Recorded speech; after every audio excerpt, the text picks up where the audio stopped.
Hi, Paul. So in previous videos, I've spoken about setting yourself up and positioning yourself as an investor before you even contemplate doing any form of deal origination and sourcing, and that probably your first deal is more than likely in your phone book. My first four deals, as you will know if you've watched previous videos, were in my phone book, and it's, I believe, very much easier to convince somebody that you already know or already have a relationship with to do a deal than somebody that you've never spoken to before. And I think it's the same when you own a business. It's much easier to sell to an existing customer than trying to find a new one. So in this video, we're going to talk about many different ways that you can source a deal. And contrary to belief, it's certainly not through brokers. Believe me when I say this, do not waste your time with brokers. It may seem counterintuitive to not source deals through brokers, because ultimately brokers have got a live audience of people that want to sell their company, so you can easily gain access to your target audience quickly. But in my 108 transactions that I've completed over the years, only three have concluded where a broker was involved. And with hindsight, we overpaid for them. They were probably some of the worst to get over the line, and dare I say it, probably we shouldn't have bought them. And I guess this epitomizes sort of why we don't really source deals through brokers. I'm not saying that they're all bad. I'm sure there are maybe some decent business brokers out there. I'm yet to come across them, but ultimately brokers charge fees.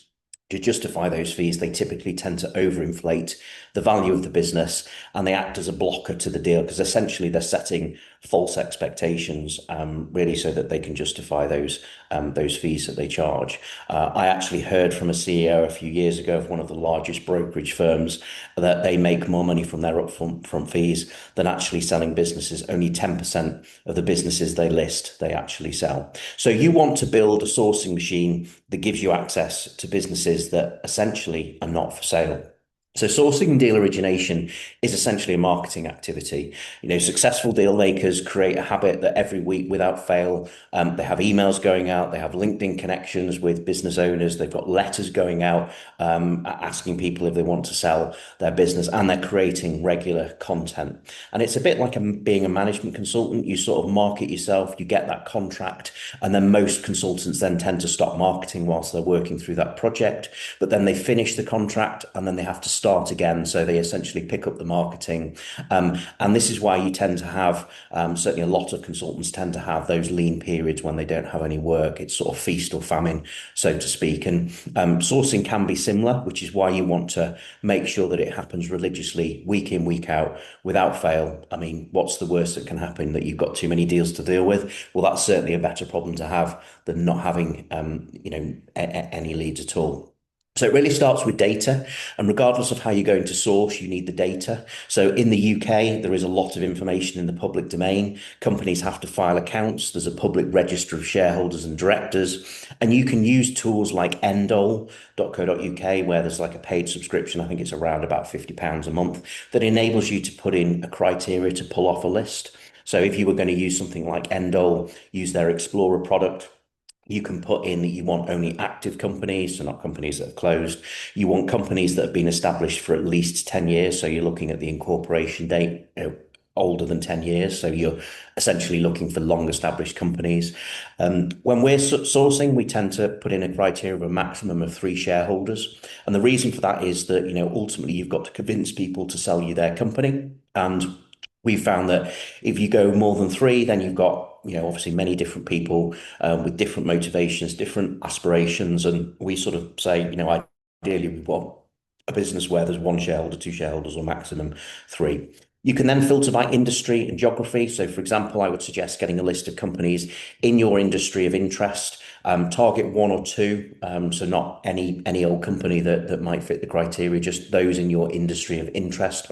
We find that deal makers that are focused on maybe rolling up in a particular industry, the industry that they go for tends to be something they've worked in, owned a business in, ran a company in, got contacts in, or certainly passionate about. And it just makes for when you're having conversations with business owners, a much stronger conversation, easier to build rapport and relationship if you've got experience within their industry, because you're probably going to understand their business model. You're going to have, mutual contacts, and people that you know. That just makes maybe for an easier route to getting a deal done. And then post acquisition, in terms of developing the company, building upon it, you can utilize your expertise from whatever you've done before. So I'd recommend targeting a specific industry that you've got expertise or contacts or passionate about. And I'd probably look initially, if you're new to this, at looking for companies within, say, an hour's commute of wherever you're based. So whilst I don't recommend visiting every lead face to face until you've qualified them and you've got a feel for them being realistic, why would you target a company the other end of the country when there's probably enough opportunity close to wherever you're based, and you're not then wasting lots of time traveling if you do tend to go and meet target acquisitions later on.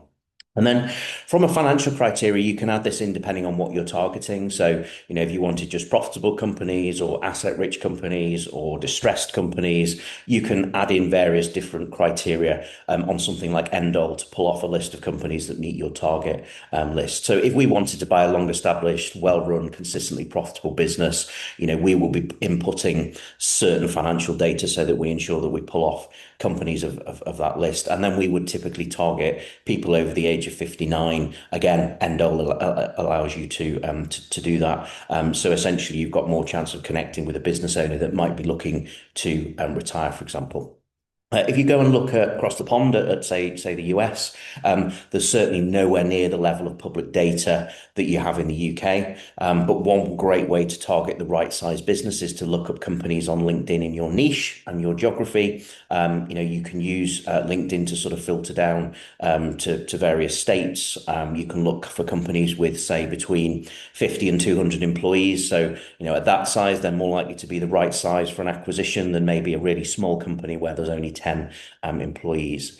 In Australia, it's very similar. The level of data just isn't there. I mean, there are paid for softwares like Credit Watch, for example, that you can use that does give you some level of data that's out there and enables you to filter. But we find that LinkedIn, using that approach of sort of targeting companies between 50 and 200 employees in the niche that we're looking for, is the way to go. What you then want to do is build your list. So just simple spreadsheet. You want the name, the address of the director, business owner. Where possible, you can try and Google and get their email address, and a link to their LinkedIn. So you've got a URL on the spreadsheet. You can then use that to merge this data, whether it be into letters, into sending emails, or connecting on LinkedIn, or uploading to the various different softwares that you can use to, sort of automate some of this process and make it easier rather than a manual job. So I don't want this to sound like it's a lot of work. I mean, if you did this manually, certainly it is. I remember go back 10 years ago, I was, getting the data manually, building the spreadsheet. I'd be stuffing the envelopes myself. I'd be emailing people.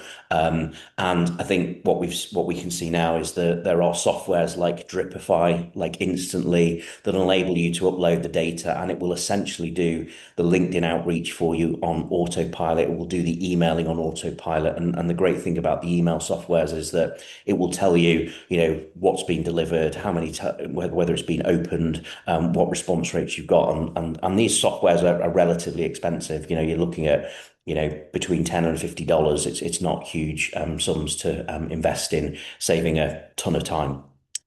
You can also hire people from, places like Fiverr and Upwork, freelancers, to do the mailing for you. I'd certainly recommend actually doing the letters where you stuff the envelopes, maybe handwrite the envelopes if possible, whilst that's a very manual task.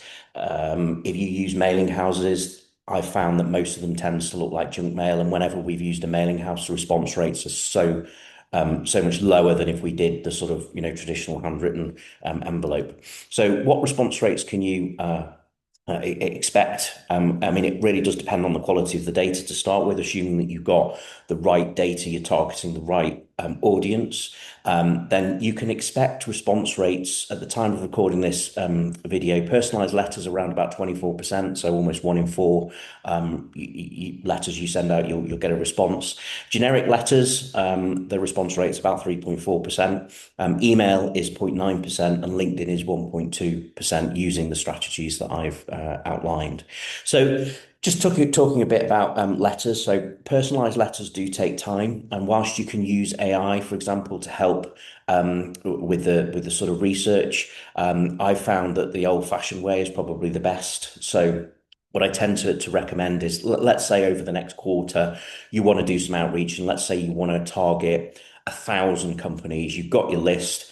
You want to, over the next 3 or 4 months, you want to do 1,000 outreach, whether that be through email, LinkedIn, letters, or a combination of all of those things. What we find works really well is actually if you mail all of those 1,000, then follow up with an email if you've got an email address, maybe a week later, to say, hey, I wrote to you last week. I didn't get a response, and I'm just reaching out to you via email to see if we can jump on a call. And you send a very similar message the week after on LinkedIn if they're on there. Obviously, not every business owner is on LinkedIn.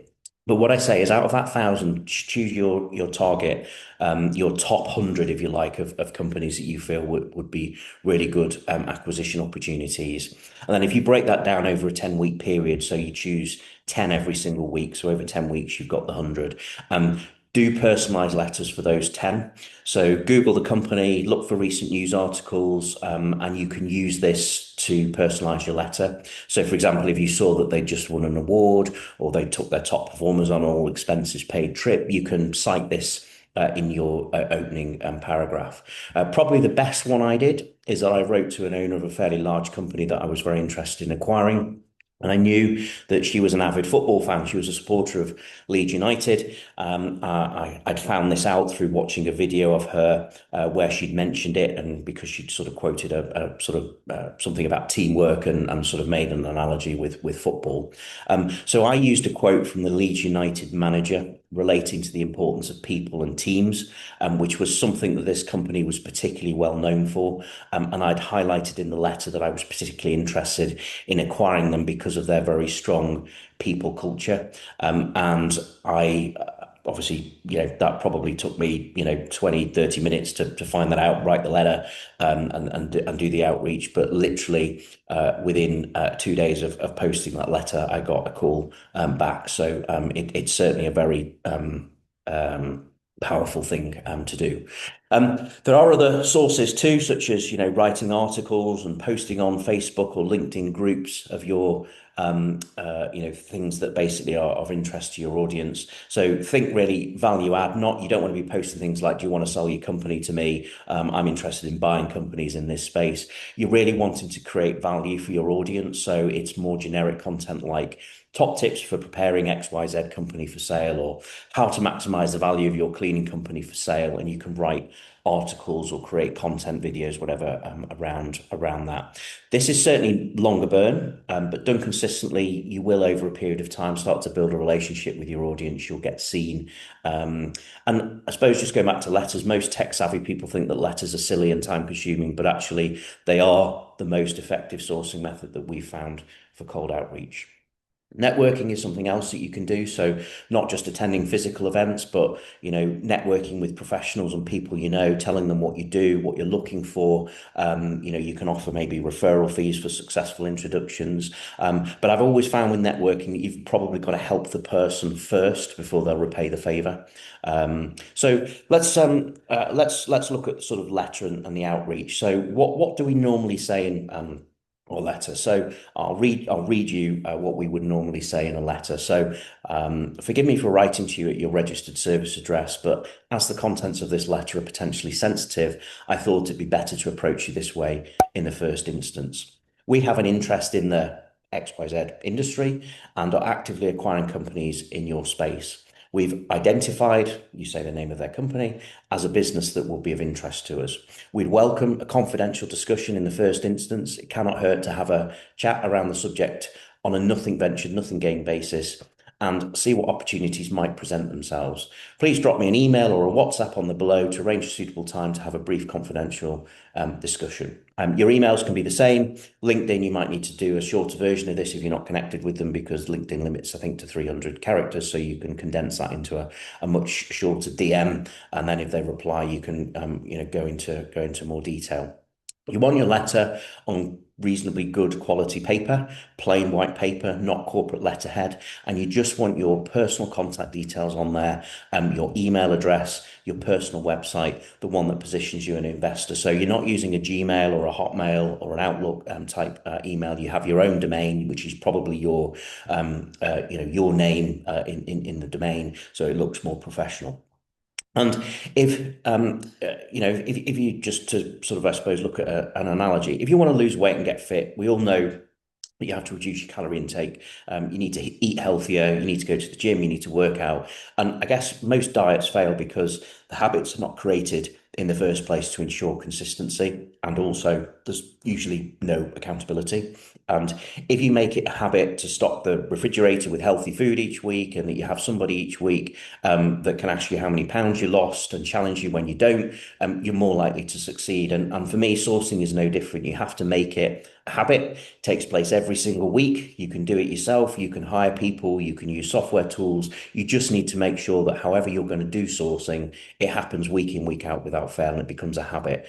And you have to have somebody maybe to hold you accountable to make sure it's done. So look, if you found this video useful, give it a thumbs up. It really helps the channel. And if you want to be notified when the next video is out, hit subscribe. If you're interested in mergers and acquisitions and the content that we've sort of shared today, you can join our free Dealmaker community of hundreds of deal makers around the world. The link's in the description below. For now, happy deal making.